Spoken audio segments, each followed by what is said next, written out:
is having a micro needles.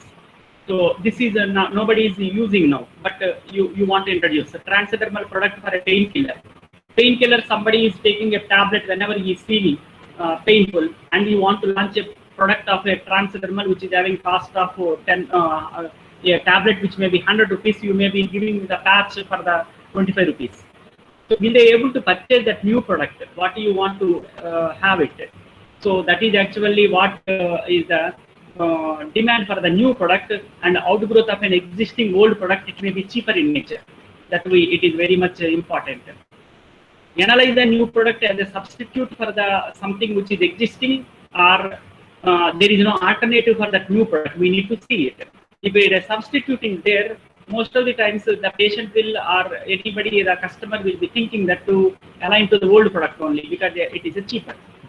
So estimate the rate of the growth and ultimate level of the demand for the new product based on the pattern and the economic group of their income in the particular locality you want to launch or a country you want to launch. So we need to see that what is their extent of the growth and their salary or average salary in that area. We need to consider.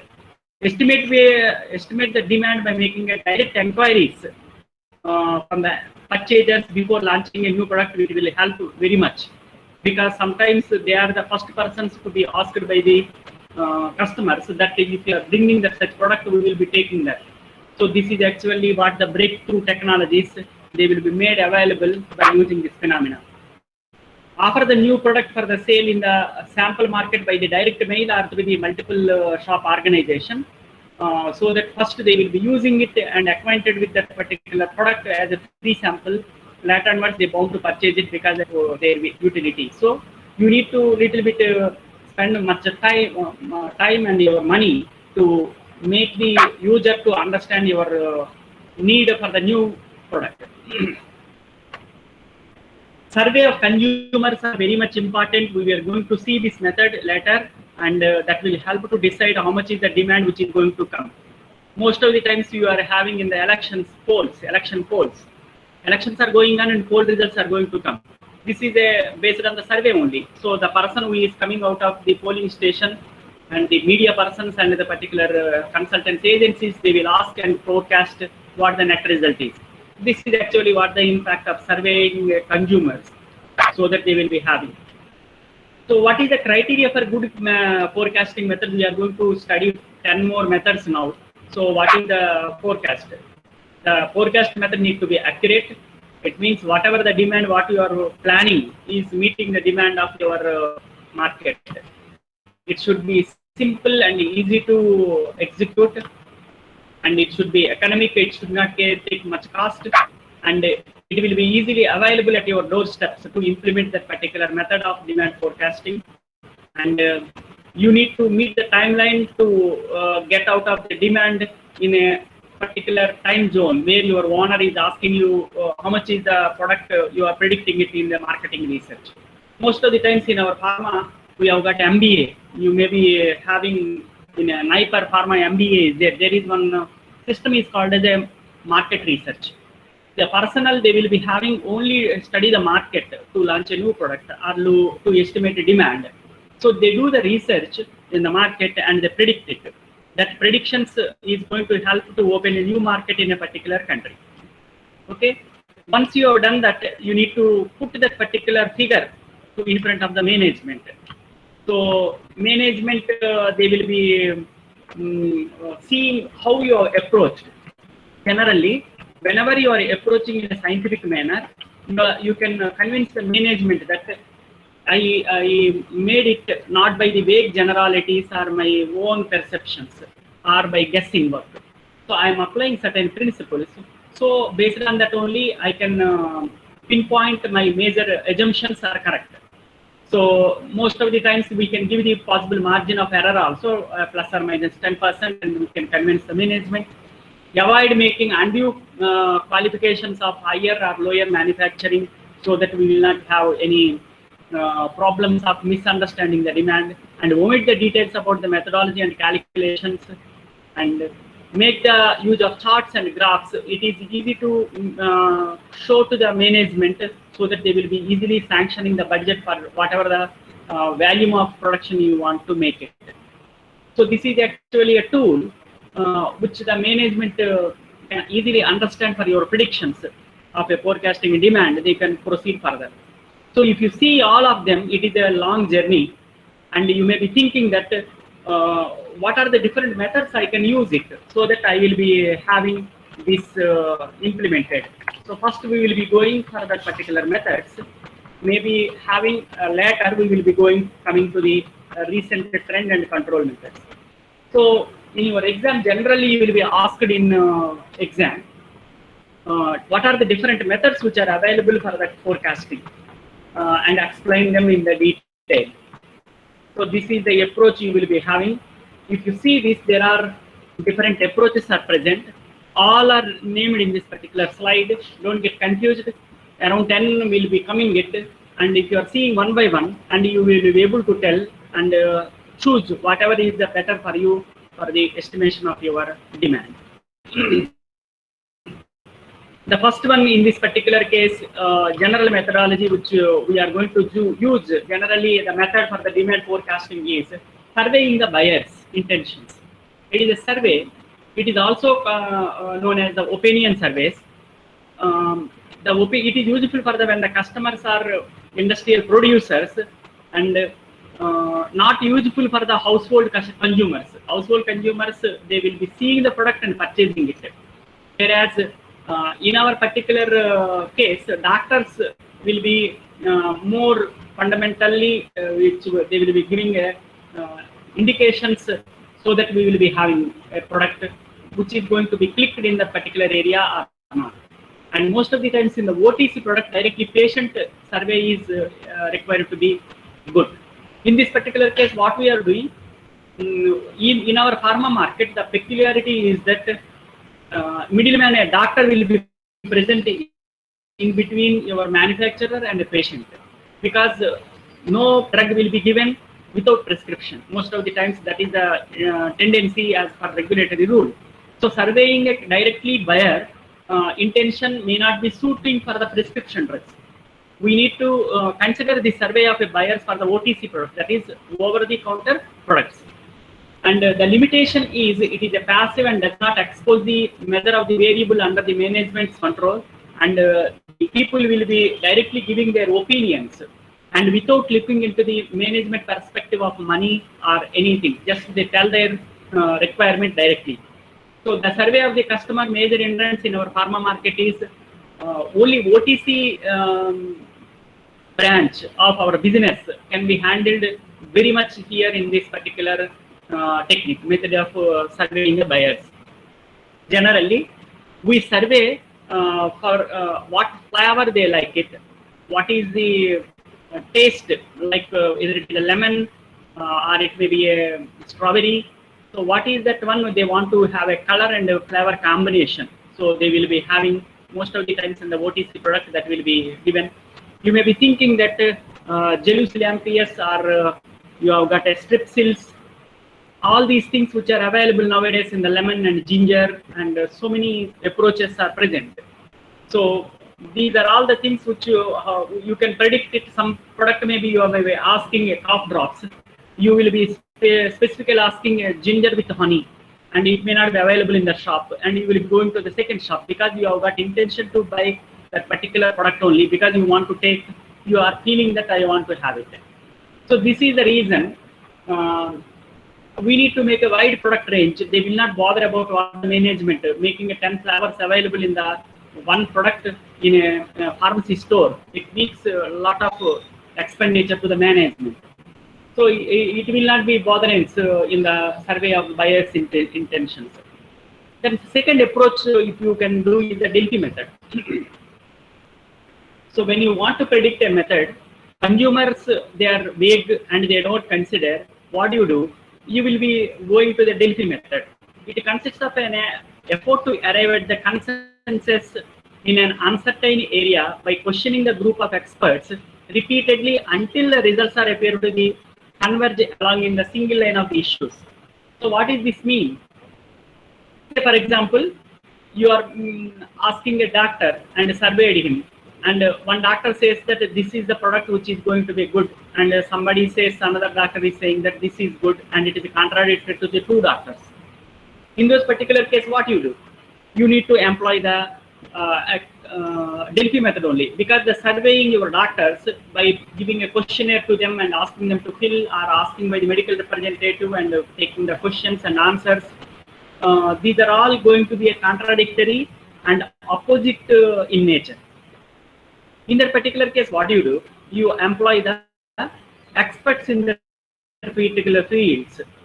So they will be repeatedly asked the question in a general, like a group discussion like thing, and you will be giving incentive to do them to have that particular meeting. And one person will say one thing and another person object it. Similarly, you are coming this questioning methodology till all are agreeing to one consensus, and you are going to launch that particular product with a particular demand. This is actually called as a Delphi method. It is excellent for specialized products where you are taking all experts in opinion to the action by questioning it till it is coming to the consensus. This is the beauty of this particular technique. It is developed by the Rand Corporation USA, and it is being used as an approach for the forecasting of certain materials.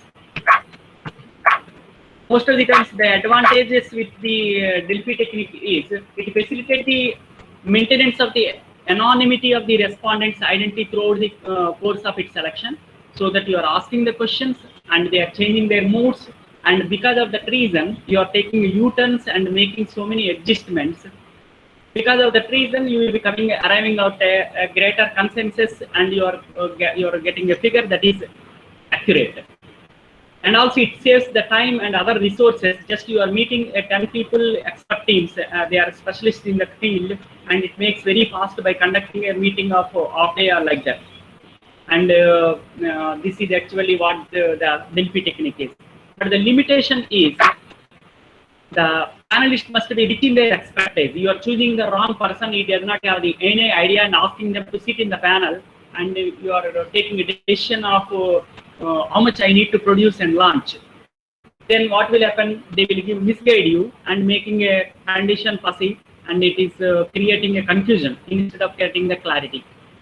Most of the times, it supposes that it conducts the objectives of their job and poses the ample ability to conceptualize the problem for the discussions. Most of the times, this will be having in experts.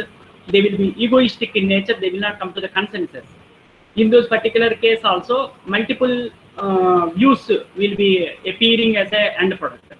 Then you are still in a confusion that what I need to do. Ultimately, I want to proceed with 2-3 approaches path. Which one is good for me? Somebody says that 10 lakh tablets are better. Sometimes says that 1 crore. Somebody says 10 crores. It is in no way it is meeting your demand. How much I need to produce. This is actually the biggest problem with the Delphi method.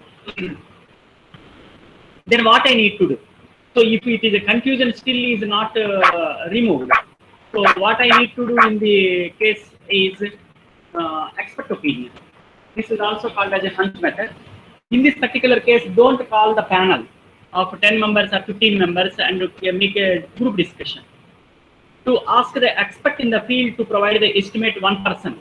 You know that a cardiologist in Hyderabad is one person. He is having excellent, and he is having too much of patients turnover, and most of the times his opinion will be counted by very much as accurate. Another one, you may be having orthopedic surgeon. He is expert in that. You don't call too many persons. You go to him and you pay whatever he is saying for the particular opinion he is going to give as a monetary basis, or giving some benefits to him, and you will ask the problem, and he will be giving the how much is the figure which is going to be correct.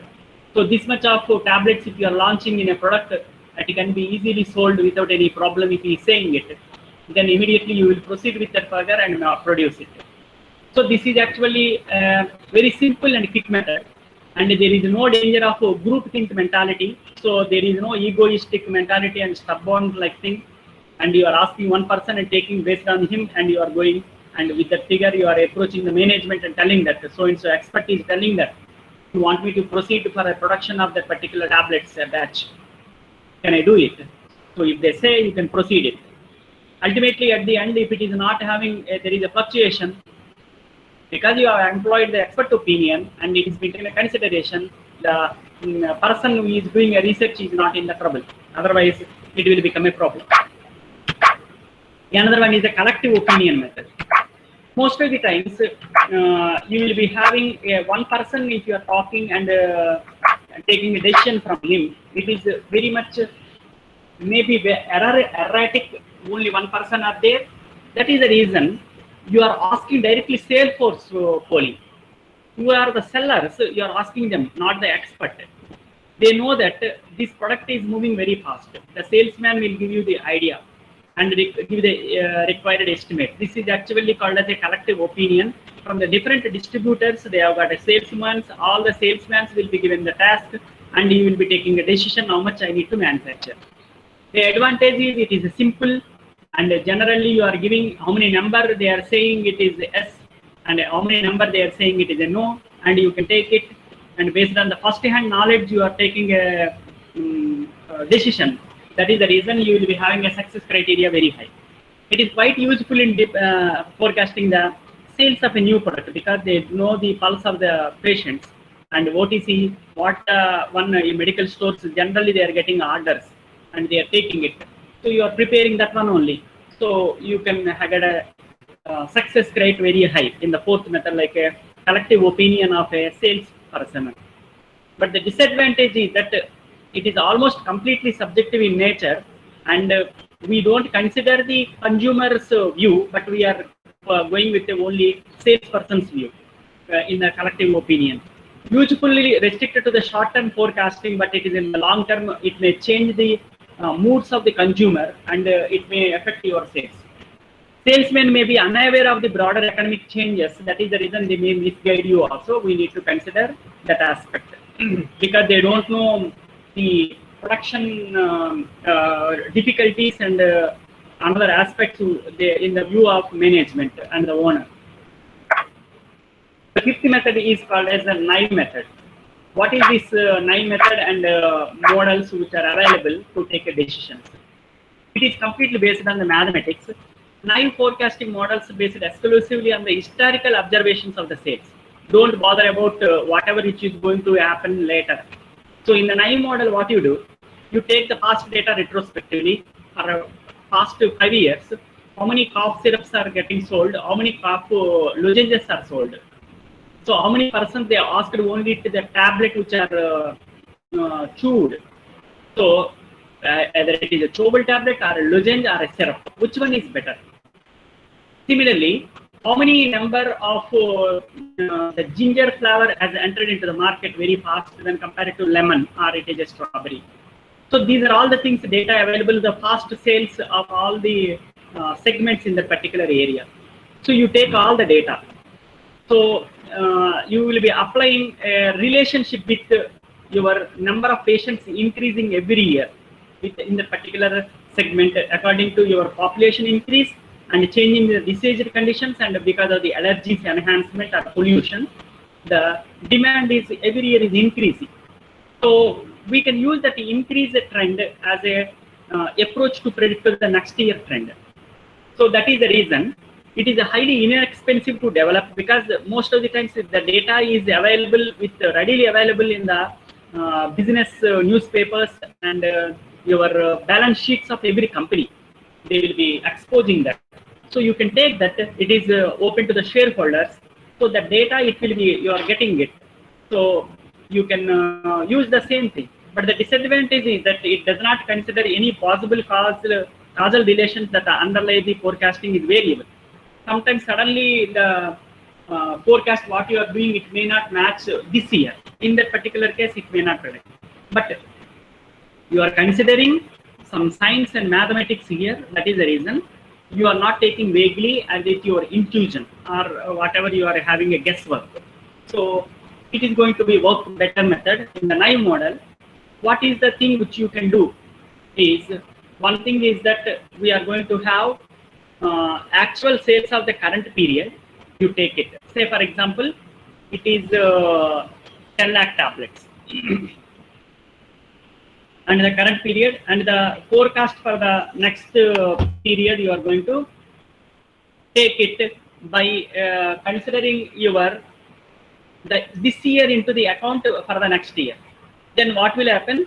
The demand for this year, that is previous year plus 1 this year. You are manufacturing your product for past 10 years. You want to predict for 11th year. So demand for 10 plus 1, it is 11th year, is based on your 10th year. That is how much it is present. So you don't want to make any change. Just you will be producing the same tablets without having any change. Say previously you have sold 1 crore tablets or batches. It is there. In this year also you will be making exactly same as a demand. This is one methodology of a naive model. So taking a previous demand as the thumb rule and proceeding in the similar quantity. This is one technique which you are going to use. And the second one is you will consider the trend. What is the trend? It is upward or downward trend. So upward and downward trend means you are having every time you are launching a product, it is decreasing every year some percentage, or it is increasing every year with some percentage. So for that purpose, what you do? By demand, previous 10 years plus 1 for 11th year is demand of the 10th year plus demand for the differences from the previous year, that is 9th year. 10th year and 9th year you have got some difference. That difference you are adding or minus, you are making it depending upon the change, and you are predicting this year. It means you are not considering exactly same quantity, but you are preparing your product based on the upward trend or downward trend. That upward, say for example, every time you are having a 10% increase. So previously you have done 10 lakh tablets. In the 9th year you have got a 99 lakh tablets. So 10% increase is there. And you are considering 10 lakh plus 1% means 11 lakh tablets. Directly you go for 11th year 11 lakh tablets. It means you are taking the previous trend into the account and you are deciding this year data. This is actually what the trend technique, not exactly same as that of the first one. It is the second one is following the trend. The third one, if you want to incorporate rate changes and rather than the absolute amount, then we are going to consider this. Most of the times what will happen, you are going to take the ratio instead of minus or anything, you are going to get a ratio. So what is the ratio of 10th year and 9th year, whether it is decreased or 0.9 or 1.1. The ratio you are going to multiply with the previous year and calculating the current year. This is the one which you are having it.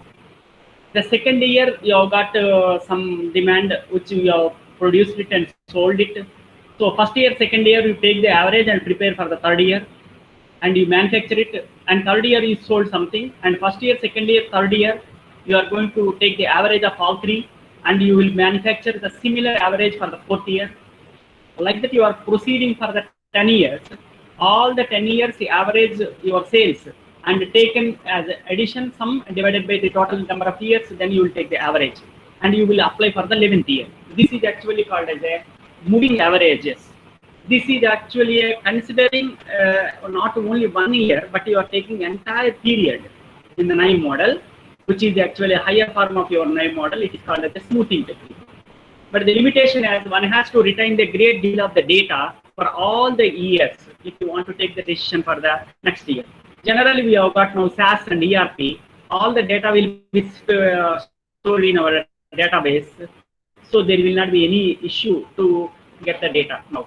All the data is sample is weighed equally. Most of the times what will happen, you need to consider in some year, you have got a drastic change in the demand is observed because of there is a flood or some calamity which has occurred. Because of that reason, sales has increased drastically. But that may not happen this year. So you need to take a weighing that particular approach whenever you are taking in the long-term basis to get a correct average.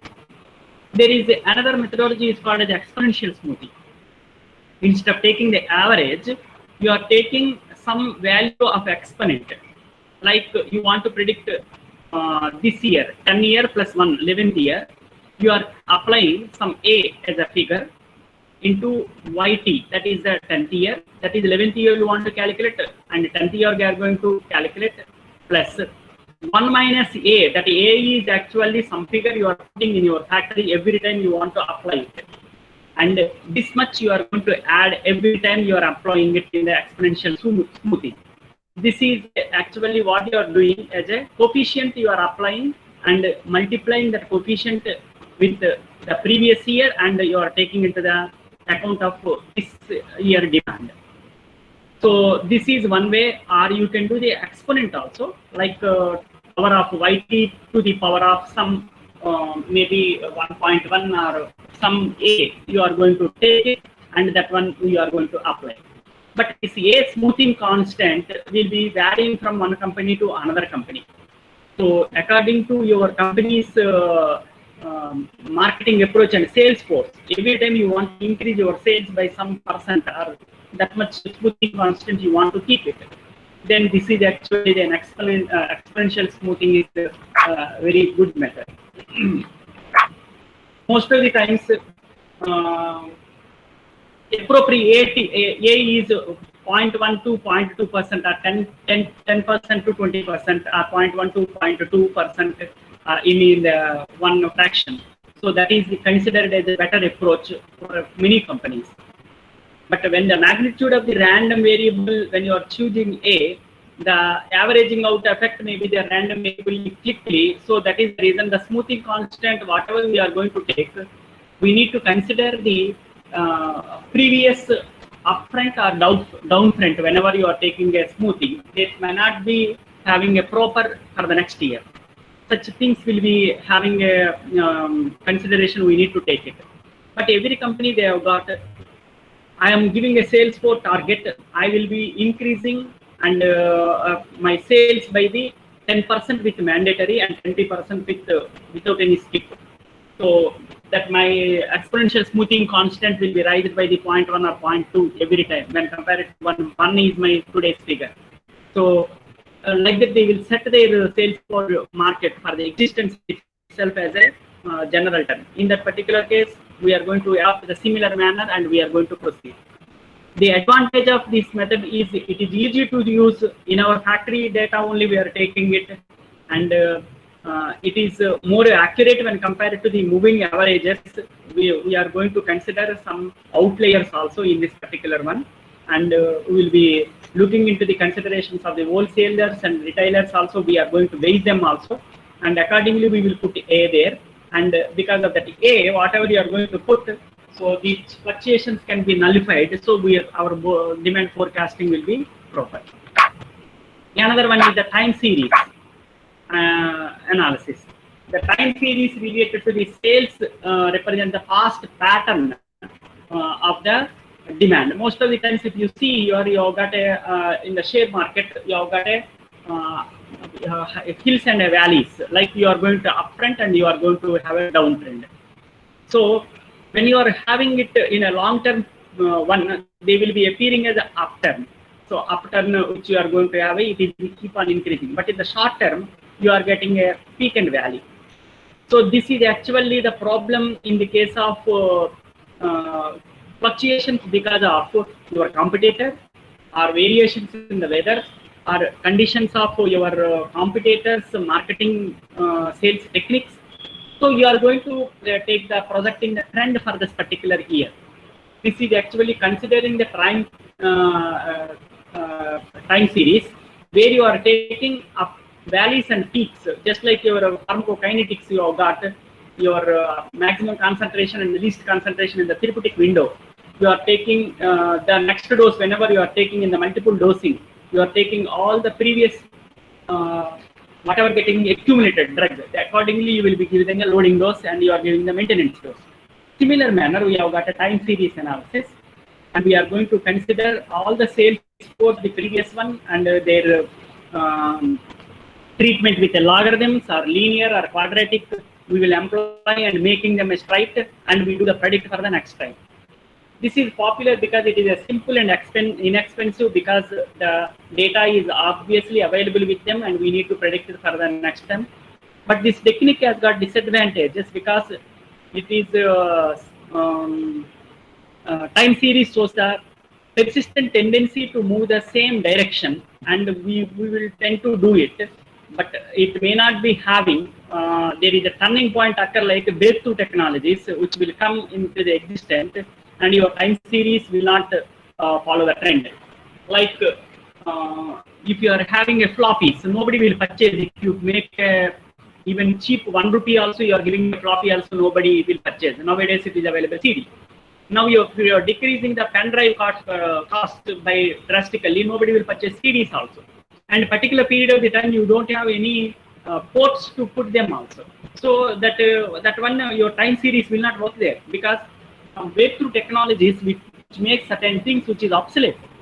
In that case, I want to follow with the time series and I want to follow with the trend and produce it. It is not possible. So that trend will break down because of the sudden breakthrough technologies. They will enter and perhaps the market with each. This one we need to see into the consideration. Most of the times whenever we are taking with the time series analysis, we need to consider 4 factors. That is, one is trend, whether it is upward trend or downward trend, and seasonal variations, that is S. It is varying with the higher level or lower level, and cyclical fluctuations, like every 2 years or 3 years you are going to get a similar trend which are going to come. It is getting repeated cyclically, whether it is upward or downturn. Another irregular random forces which are available because like competitors strategies and your particular odd situations like earthquakes or something which has made some antibiotics purchased irregularly or randomly. It is not possible regular time, and we multiply all these factors TSCI and coming out of one figure, and we need to consider them so that our time series analysis are good. The assumptions, the analysis of the movement of a trend would be in the order of trend, seasonal variations and cyclic changes are we are taking into the consideration according to our prediction, and we are applying the figure in the T and S. Effects of each component is independent of each other, so we are multiplying all of them and all 4 parameters. We are arriving at one figure. So this is goodness of your time series analysis with 4 sets of the factors. Another one is use of economic indicators. Most of the times we don't employ this economic indicator as a methodology for pharma field. Generally for the purchase of fridge and cars and highly expensive items, like you will be having certain things which you are having a capital expenditure that is based on the economic indicator, like what is the income on that particular area, so that can I launch. In a person in the slum area, if you are doing advertisement and selling a product for a car manufacturer, they require lakhs of rupees. Your product will not be sold. Similarly, if you are making a bicycles or small things which you or any product which cannot be sold in the high income group, and they are preferring automatic or electrical bikes or certain things, you are making it a manual one, they may not take it.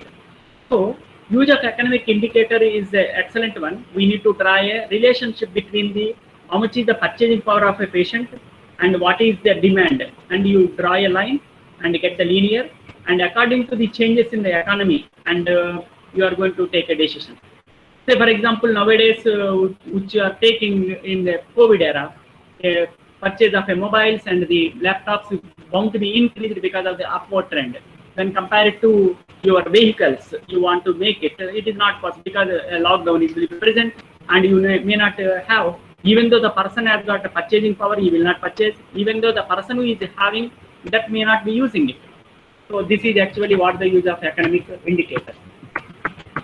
But the limitation which we have already seen, finding the appropriate economic indicator may be difficult. Generally, newspapers are one thing, and government of India, their GDPs and taxes paid is another one.